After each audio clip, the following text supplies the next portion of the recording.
ॐ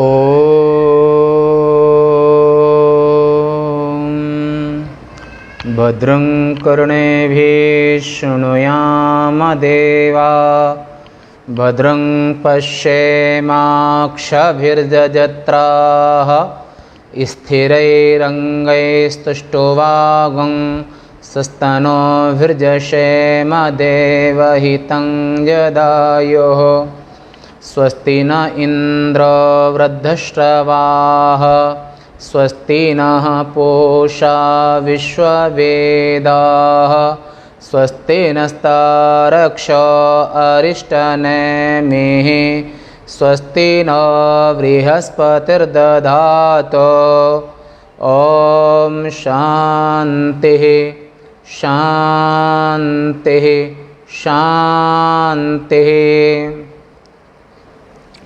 श्री महाकाल भगवान की जय। क्रमशः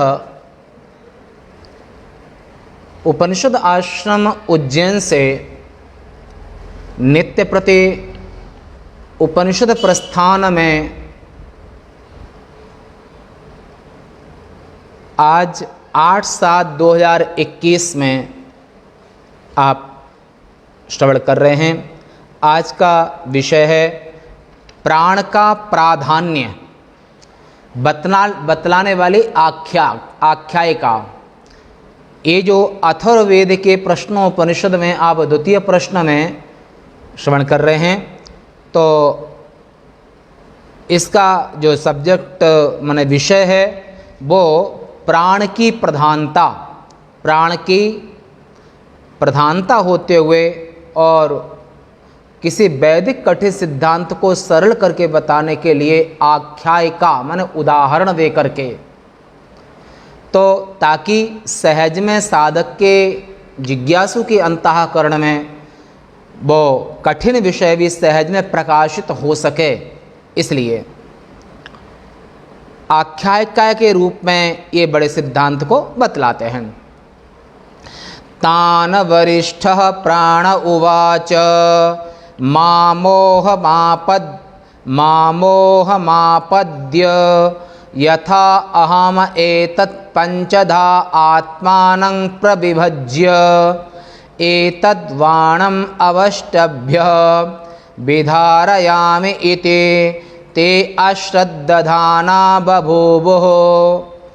तान् वरिष्ठः प्राण उवाच मामोहमापद्य यथा अहमेव एतत् पंचधा आत्मानं प्रविभज्य एतद्बाणम् अवष्टभ्य विधारयामि इति ते अश्रद्धधाना बभूवुः। ये मूल श्रुति है। इसका संक्षिप्त अर्थ यह है कि ऐति ही माने बहुत पुरानी बात है। एक समय जो सृष्टि के आरंभ में, तो बहुत पुराने समय का इतिहास है कि जो शरीर के अंदर में जो आप कल भी सुना था संघात, यानी कि सूक्ष्म देह और स्थूल देह। तो सूक्ष्म देह माने 5 ज्ञानेंद्रियां, 5 कर्मेंद्रियां, प्राण और मन बुद्धि चित्त अहंकार आपस में झगड़ा करने लगे कि हम श्रेष्ठ कौन श्रेष्ठ हो। तब प्राणों ने सभी को संबोधित करते हुए समझाने का प्रयास किया कि तुम मोह को प्राप्त मत हो, तुम गलत मत सोचो। तो प्राण ने कहा इंद्रिय अंतःकरण आदि से कि तुम मोह को प्राप्त मत हो। तुम सभी में पूरे संघात में 19 तत्वों में स्थूल देह सूक्ष्म देह सभी से जो श्रेष्ठत्व है वो मेरा है। मुख्य प्राण ने कहा कि जो श्रेष्ठ हूँ वो मैं श्रेष्ठ हूँ। और ये 5 जो वृत्तियां हैं पंचधा, जैसे एक ही स्त्री किसी की ननद, किसी की सास, किसी की पत्नी, किसी की माँ आदि बन जाती है। एक ही पुरुष किसी का पिता, किसी का पति, किसी का पुत्र आदि आदि रिश्ते एक ही व्यक्ति निभाता है। इसी तरह से मुख्य प्राण ने अपने आप को 5 रूपों में बांट दिया। प्राण माने 21,600 बार 24 घंटे में मनुष्य प्राण लेता है, छोड़ता है, और ये हृदय से लेकर के नासिका पर्यंत प्राण का आदान प्रदान माने आना और जाना चलता है। प्राण का वास नासिका से हृदय पर्यंत। अपान, क्योंकि मुख्य प्राण ने कहा कि मैं ही 5 रूपों में बैठा हूं, तो तुम मोह को प्राप्त मत हो, अपने को 5 प्रकार से व्यक्त कर इस शरीर को आश्रय दे करके, और मैं ही इस शरीर को धारण करता हूं। किंतु उन्होंने इंद्रिय आदिकों ने, मन आदिक ने प्राण, मुख्य प्राण की ये बात न मानी। तो प्राण ने कहा जो तुम पूरे शरीर में पंचधा 5 प्रकार से मेरी ही उपस्थिति है, तो मनुष्यों में 24 घंटे में 21,600 बार श्वास आना और जाना, इसे प्राण कहते हैं। इसका स्थान हृदय और नासिका। अपान, अपान वायु का स्थान गुदादेश है, और इसका काम है कि मल मूत्र विसर्जन प्राणी मात्र में, केवल मनुष्यों में नहीं, प्राणी मात्र में। 5 प्राण सभी 84 लाख योनियों में जितने जीव हैं, ये पेड़ पौधे कीड़े मकोड़े आदि ये सब हैं, तो ये भी कभी मनुष्य थे, और मनुष्य योनि में इन्होंने धर्म का आचरण नहीं किया, और धर्म का आचरण न करने के कारण इनको तेग आदिक, गाय भैंस आदिक, ये गुल्म लता पेड़ पौधे वनस्पति आदि की योनि में सर्वांतर्यामी ईश्वर ने भेज दिया। पर ये भी कभी मनुष्य थे। इसलिए सज्जनों, किसी का भी अपमान नहीं करना चाहिए।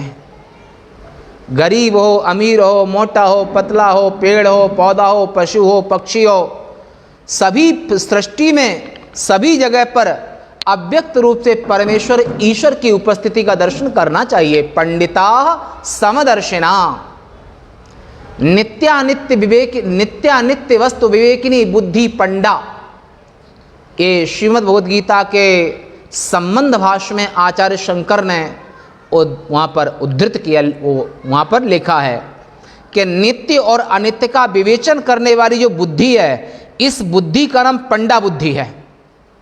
और यस्मिन हृदय राजते स पंडिता, और ऐसे नित्यानित्य विवेकवती बुद्धि जिसके भी हृदय में रहती है, उसे पंडित कहते हैं। तो नित्यानित्य वस्तु विवेकिनी बुद्धि पंडा, ये पंडा बुद्धि है। यस्मिन हृदय राजते प्रकाशन्ते क्वापि पात्रे, ऐसा विवेक कश्चित धीरा, किसी धीर पुरुष में ऐसा विवेक होता है। बोला विवेक करने में केवल जाति प्रधान है ना, अगर जाति प्रधान होती, बोला पुरुष प्रधान है, ये भी नहीं है कि गार्गी सुलभा आदि के विदुषी नारियां हैं। एक गार्गी ब्राह्मण वंश है, तो अन्य क्षत्रिय वंश है, और विदुर जी दासी पुत्र शूद्र वंश से हैं। श्रवण कुमार वैश्य वंश से हैं। क्या ब्राह्मण ही श्राप दे सकता है? बोले ना, इतिहास प्रमाण है कि श्रवण कुमार के माता पिता वैश्य जाति से थे, और श्री राम के पिता को भी शाप उनका लग सकता है। दशरथ अंध शाप सुध आए, जब अंतिम समय आया तो कौशल्या से महाराजा दशरथ कहने लगे कि अब हमारा जाने का टाइम समय आ गया है, कि अब हमको उस अंधे की शाप, जो श्रवण कुमार के माता पिता ने जो शाप दिया था, वो शाप हमको साकार होता प्रतीत हो रहा है। दिल में, सबके दिलों में ईश्वर का वास है, दिलेश सबके ईश्वर हैं, सबके आराध्य ईश्वर हैं। ऐसे ईश्वर सर्वभूतमय है ही, पेड़ में, पौधे में, वनस्पति में, कुत्ते में, गधे में, और जड़ चेतन जग जीव जत सकल राममय जान। जड़ चेतन जितना भी संसार है सभी के अंदर में ईश्वर का वास है। ईशावास मिदं सर्वम। ऐसा जो ईश्वर है वो ईश्वर का ज्ञान जिसको है, बोला ज्ञान केवल ब्राह्मण को हो सकता है, वो मानव मात्र का अधिकार ब्राह्मण। ओम पुनः सुनिए, ज्ञान में मानव मात्र का अधिकार है। ज्ञान का अधिकारी कौन? जो अज्ञानी हो। पर उजेला किसे चाहिए? जिसके घर में अंधकार हो, और जिसके घर में प्रकाश हो वो उजेला का क्या करेगा? परम प्रकाश रूप दिन राते, नहीं ता चाहिए दिया घृतवाते। जिसके घर, जिसका अंतःकरण परम पवित्र और प्रकाश स्वरूप विज्ञान से ओतप्रोत है, और जिनकी तपस्या पूरी हो चुकी है, जो पूर्ण विवेकवान है ज्ञान, क्योंकि ये जो विवेक है, आत्मज्ञान है, ये बहुनांग जन्म नामन्ते, बहुत जन्मों की तपस्या जब इकट्ठी होती है तब ऐसे बहुत जन्मों के पुण्य के प्रभाव से तब उसके अंतःकरण में प्रकाशनते क्वापि पात्रे, तब कहीं ये उपनिषद विज्ञान उसके अंतःकरण में ईश्वर की कृपा से प्रकाशित होता है, अपने आप प्राप्त होता है। जड़भरत जी महाराज के कोई गुरु नहीं, फिर भी वो ब्रह्मज्ञानियों में श्रेष्ठ हैं। भाग्योदय न बहुजन्म समर्जितेन सत्संगमं च लभते पुरुषो यदा वे अज्ञान कृत मोह मदांधकार। अज्ञान कृत मोह और अंधकार को दूर करने के लिए विवेक ही मान है। ऐसा विवेक विदुर जी शूद्र जाति में है, फिर भी महाज्ञानी में नाम आता है। हो तो बेटी जाट की बेटी को भगवान ने खिचड़ी बनाई, खिचड़ी में घी की बाट ली, कटो घी उसमें डाला, प्रभु को भोग लगाती है। तैसे जाट की बेटी के सामने भी भगवान प्रकट हो जाते हैं। हाँ तो बेटी जाट के। फिर भगवान की भक्ति में, ज्ञान में, ध्यान में, सदाचार में और धर्म पालन में किसका अधिकार है? बोलो नारे पुरुष सचराचर कोई। ज्ञान में और धर्म पालन में हिंदू, मुसलमान, ईसाई, कसाई जितने भी मानव मात्र का अधिकार है धर्म पालन करने में, सत्य का पालन करने में, ज्ञान करने में। क्योंकि श्रुति ही निरपेक्षो रवा, जो वेद भगवान है वो संपूर्ण ब्रह्मांड के संविधान है। और ज्ञान का अधिकारी कौन? जिसके अंतःकरण में अज्ञान हो, अंधकार हो। प्रमुख प्राण ने कहा कि तुम लोग मोह को प्राप्त मत हो, हम श्रेष्ठ हैं और इसलिए तुमको ये बात माननी चाहिए और मैं ही तुम सबको धारण करता हूं, ऐसा प्राण ने कहा। परंतु अश्रद्धाना, मन, बुद्धि, चित्त, अहंकार, ज्ञानेंद्रियां, कर्मेंद्रियां, इन्होंने ना कर दिया कि हम इस बात को बिना प्रूफ के नहीं मान सकते हैं। इस प्रकार अभिमान युक्त हुए उन देवों से वरिष्ठ। देव माने इंद्रिय सुरन ज्ञान सुहाए, विषय भोग पर प्रीति सदाहे। देव माने इंद्रिय और इंद्रियों के अधिष्ठाता देव। आंख का देवता कौन? सूर्य भगवान।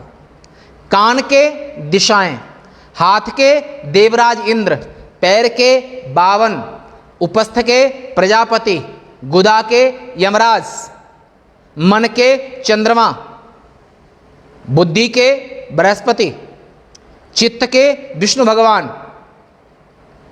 ये जो 19 है, इनके भी ये जो 14 हैं और 14 ये हैं कर्ण और इनके देवता हैं। और इन देवताओं को ज्ञान अच्छा नहीं लगता है। इन देवताओं को तुम ज्ञान को छोड़ करके संसार में कुछ भी ले लो। जैसे आप पहले सुन चुके हैं कि यमराज ने नचिकेता को सब कुछ देने को कहा, पर नचिकेता ने कुछ भी नहीं लिया, केवल ब्रह्म विद्या को ही वर्ण किया। तो ने कहा कि ऐसे अभिमान युक्त जो इंद्रिय देवता हैं, इंद्रियां हैं, उन्हें ये बात नहीं मानी। तब मुख्य प्राण ने कहा इस प्रकार मोह को प्राप्त मत हो, अर्थात अविवेक के कारण अभिमान तुम लोग मत करो, क्योंकि अपने को 5 भागों में प्राण, अपान, व्यान, उदान, समान। तो प्राण माने हृदय से नासिका तक, अपान माने गुदादेश में, व्यान माने ये संधि स्थान, मोड़ने का, व्यान भाई मोड़ने का काम करता है, उदान माने कंठ देश में। जब तुम इस शरीर को देह छोड़ोगे, शरीर से जब परलोक गमन करोगे, दूसरे शरीर में प्रवेश करोगे, तो उदान वायु सबसे हल्का होता है। ये उदान वायु ही नीचे के प्राण इकट्ठे होकर के कंठ में अवरुद्ध हो जाते हैं, और कंठ में जो उदान वायु रहती है, ये उदान वायु ये जीवात्मा को लेकर के और दूसरे शरीर में प्रवेश कराती है। बोला उदान वायु का काम क्या है? हिक्का, हिचकी, डकार। समान वायु जो कि नाभि देश में रहती है, इसका काम क्या है? खाए पिए अन्न का बंटवारा करना। कहां, किसको?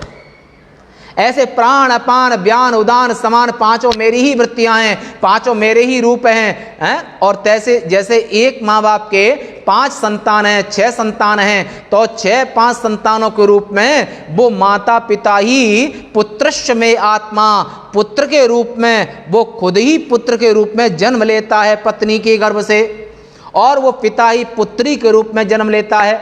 वो माता ही पुत्र बनती है, माता ही पुत्री बनती है। सब पर मोरी बराबर दाया। जिस संसार के माता पिता को अपनी 12 संतान है, 10 संतान हैं, और अभी तो ऐसा भी एक अदर पेपर में देखा है कि कोई मुसलमानों में ज़्यादा संतानें होती हैं, तो उनके यहाँ पर ऐसा पेपर में देखा, उन्हें कोई पत्नियाँ 90, 80, 90 तक संतान उसके एक मुसलमान के। परंतु संतान चाहे एक हो या फिर 100 हो, ये अभी कुछ दिनों की बात है, तो वहाँ पर जो भी है कोई भी हो सकता है। तो ऐसा संतान चाहे 100 हो, 50 हो, माता पिता का ममत्व, माता पिता का स्नेह, माता पिता का प्यार, सब पर मोरी बराबर दाया। माता पिता बराबर, लौकिक माता पिता सबसे प्रेम करते हैं, ऐसे ही अलौकिक जो ईश्वर हैं वो भी सभी जीवों पर वो स्नेह, प्रेम, भावना, दया, करुणा करते हैं। परंतु फिर भी जीव समझते हैं कि ईश्वर ने हमारे साथ अन्याय किया। वो इसलिए आपको लगता है कि जो भगवान से जितना प्रेम करता है, जो धर्म का पालन करता है, वो भगवान का विशेष प्रिय होता है। और जो भले ही पुत्र हो तो अपने अपराधी पुत्र को भी माँ बाप चांटा मार देते हैं। ऐसे ही ईश्वर है, जो जीव अपराध चाहे इस जन्म का, अगले जन्म का अगर अपराध किया है तो भगवान तुमको दंड भी देते हैं। परंतु दंड देने के साथ कुम्हार घड़े के अंदर हाथ लगा लेता है, ऊपर से लकड़ी का ऐसे मारता है घड़े को पक्का करने के लिए। तो क्या कुम्हार अपने घड़े से प्रेम नहीं करता है? करता है। ऐसे ही ईश्वर 28 नरक भी ईश्वर ने बनाए। इस संसार में भी सबके सुख दुख सम नहीं है। भगवान की दया कृपा सब पर समान है, परंतु तुम्हारे कुकर्मों के कारण, जीवों के कुकर्मों के कारण, पापों के कारण ईश्वर रूपी पिता ने सबको, अपनी संतान को भी दंड दिया है। क्यों? क्योंकि भगवान सत्य स्वरूप, वे सत्य स्वरूप है। सब पर मोर बराबर दाया। जैसे माता पिता का सभी पर स्नेह बराबर होता है, पर कुछ बच्चे जब शैतानी करते हैं तो माँ बाप थप्पड़ भी मार देते हैं। इसलिए कितना भी दुख आने के बावजूद भी अपने आराध्य ईश्वर का परित्याग नहीं करना चाहिए। और ईश्वर एक है, उनकी अभिव्यक्तियां विशेष अलग अलग हैं। गणेश के रूप में, माता के रूप में, शिव के रूप में, विष्णु के रूप में, और सूर्य के रूप में, और बरगद के रूप में, पीपल के रूप में, गंगा के रूप में, सकल ब्रह्ममय बारि निहारी, गंगा के रूप में, जमुना के रूप में। वो ईश्वर की उपासना किसी भी रूप में कर सकते हो। परंतु जैसे आकाश एक समान है, ऐसे ही कौशिक की शाखा में आता है कि आकाशवद सर्वगतश्च नित्य। ऐसे ही परमात्मा आकाश की तरह सभी में एक रस है, और जो उनकी संतान, सभी पूरी सृष्टि उनकी संतान है। जो अपराध कुकर्म करते हैं तो उनको भगवान दंड भी देते हैं। सबसे बड़ा दंड कौन सा होता है? सबसे बड़ा जब भयंकर पाप का आपका पाप होता है, तो भयंकर पाप का परिणाम नहीं दरिद्र सम दुख जग माही, संत मिलन सम सुख कछु नाहि। इस संसार में श्रोत्रिय ब्रह्मनिष्ठ संतों का मिलना, श्रोत्रिय ब्रह्मनिष्ठ सदाचारी संत का दर्शन, संत की सेवा, संत का मिलना, संत की वाणी सुनना, संत का सानिध्य प्राप्त होना, ये ईश्वर के मिलन के बराबर है। और जब पाप का उदय होता है तब व्यक्ति को अपराधी किस्म के लोग, अपराधी किस्म के जेल आदि, अपराधी किस्म के पड़ोसी, अपराधी किस्म के लोग, अपराधी किस्म के मित्र, अपराधी किस्म के पत्नी, अपराधी किस्म के पति, अपराधी किस्म के बाप, अपराधी किस्म के बेटे,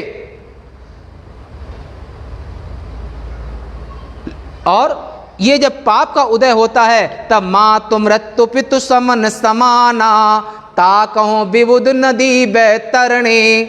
जब बहुत बड़ा पाप का उदय होता है तब असुर प्रकृति,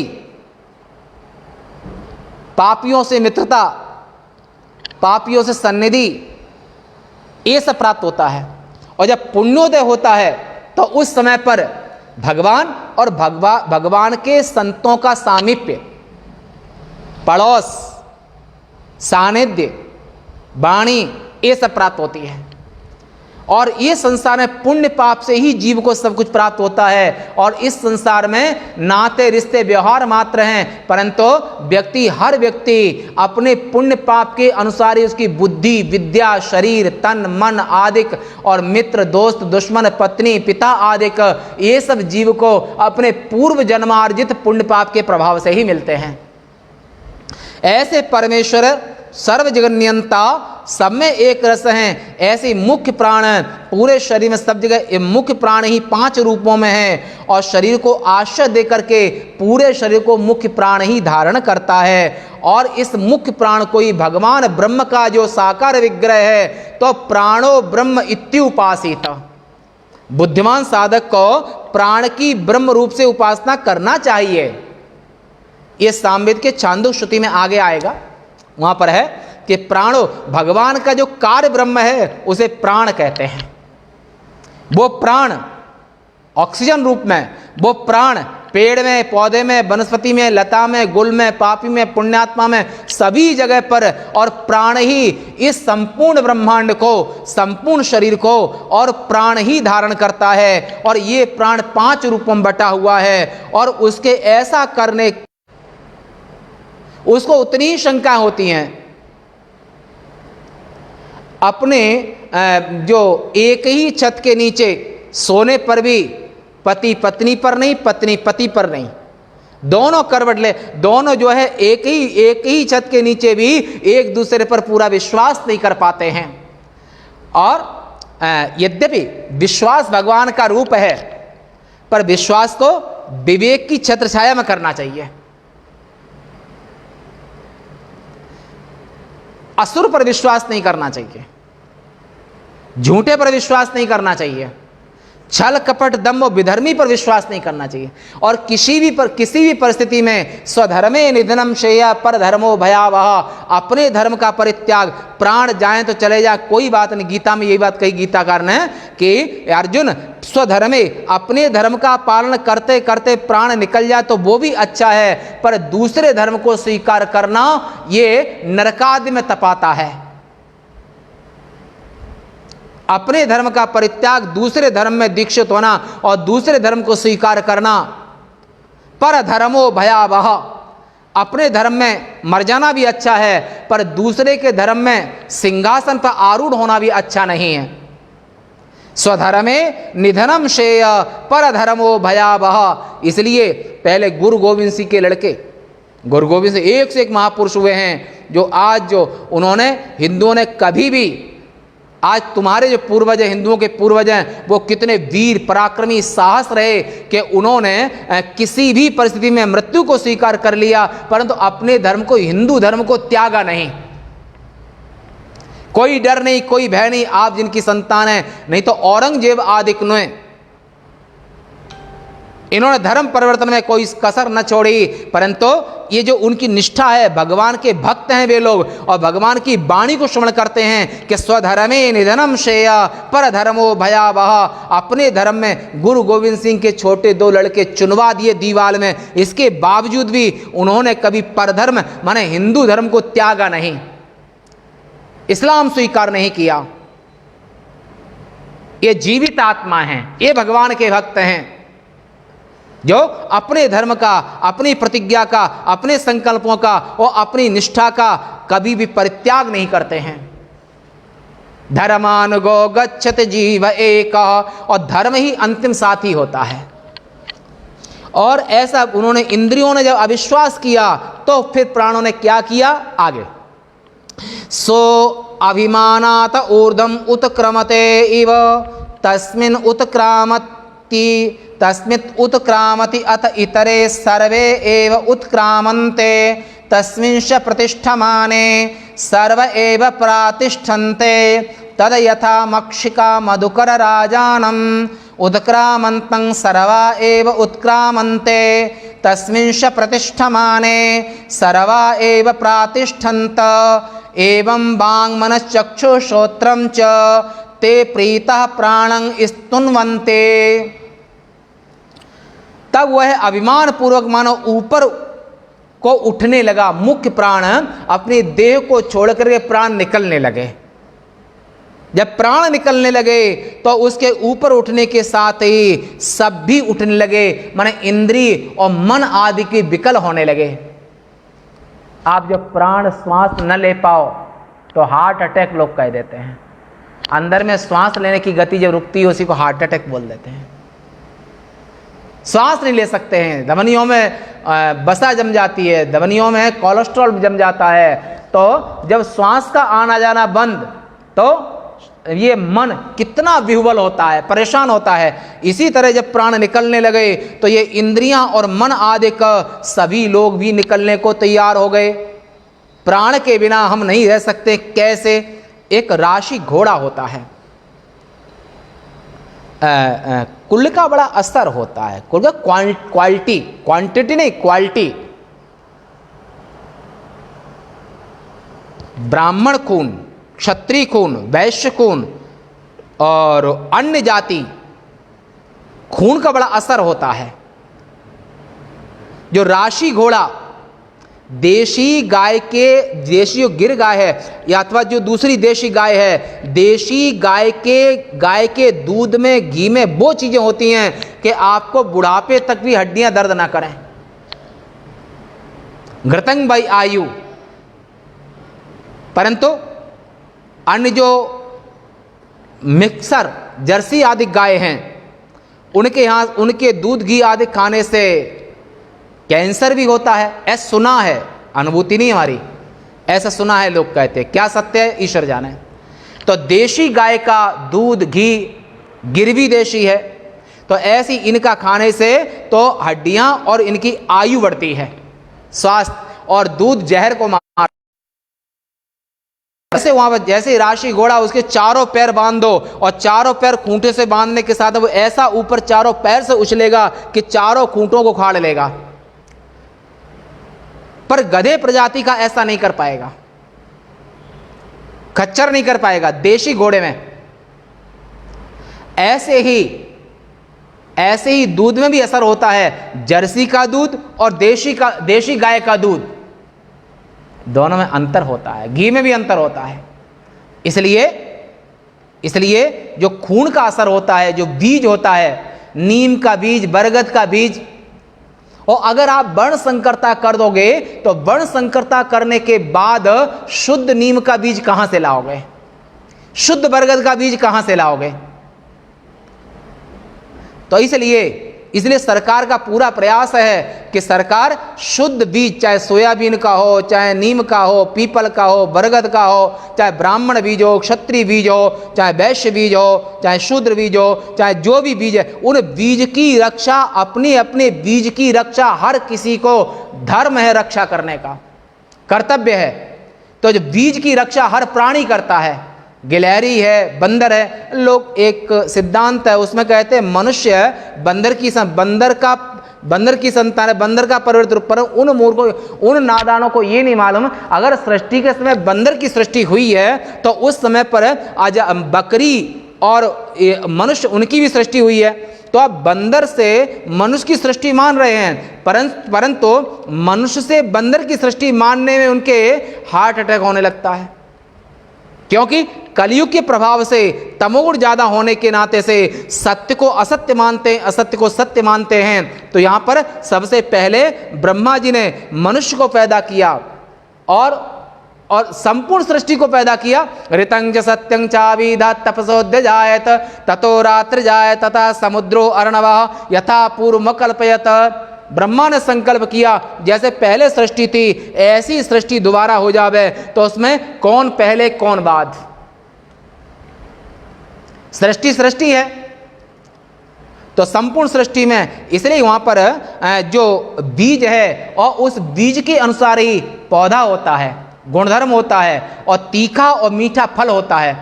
आम का फल मीठा होता है पर नीम का फल मीठा नहीं होता है। सृष्टि में बीज प्रधान होता है।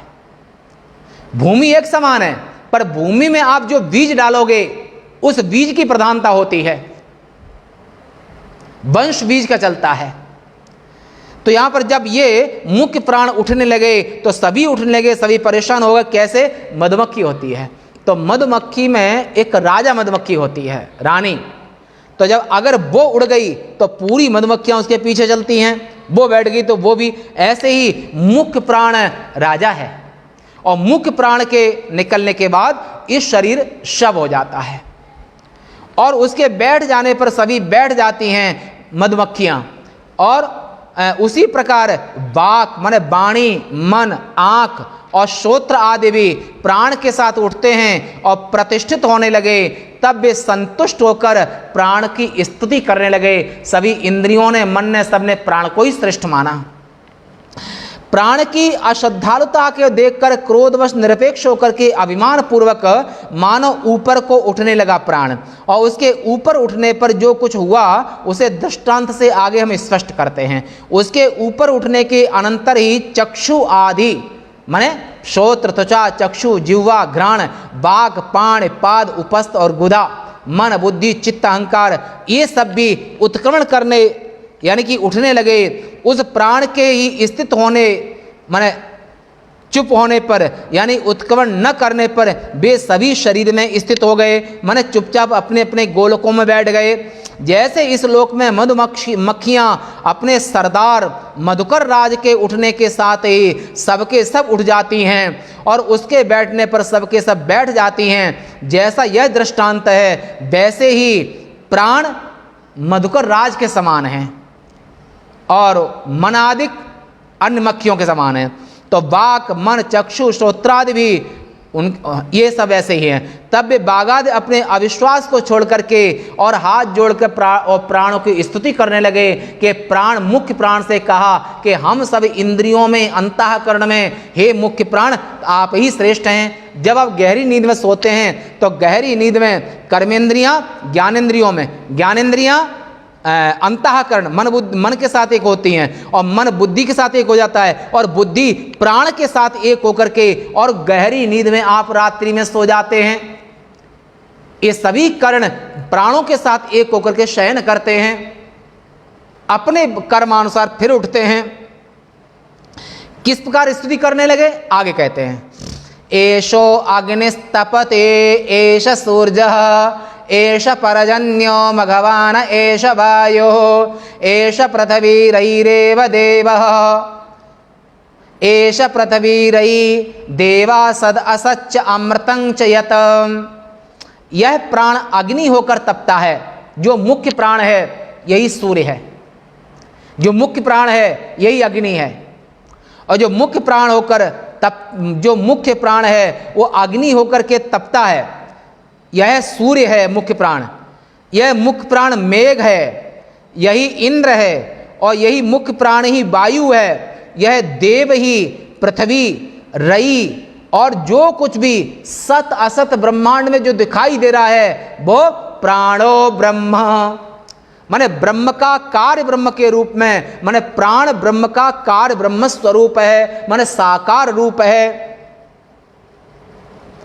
यह प्राण अग्नि होकर तपता है, प्रज्वलित होता है, और सूर्य होकर प्रकाशित होता है, मेघ होकर के बरसता है, और यही मघवा माने इंद्र होकर के प्रजा का पालन करता है, असुर और राक्षसों का वध करना चाहता है।